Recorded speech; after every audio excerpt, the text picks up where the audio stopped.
হাম নিয়ে দুশ্চিন্তা বাড়ছে অভিভাবকদের। প্রতিদিনই হাম উপসর্গ নিয়ে হাসপাতালে ভর্তি হচ্ছে শিশুরা।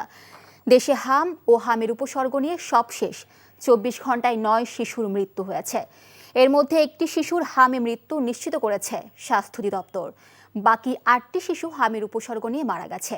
একই সময়ে হামের উপসর্গ নিয়ে বিভিন্ন হাসপাতালে ভর্তি হয়েছে 698 শিশু, আর হাম শনাক্ত হয়েছে 176 জনের।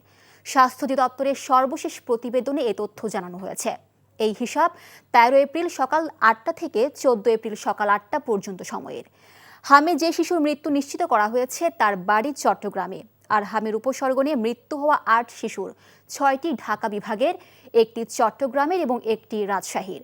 স্বাস্থ্য অধিদপ্তর বলছে শেষ 24 ঘন্টায় সারা দেশে হামের উপসর্গ দেখা গেছে 1105 জনের মধ্যে।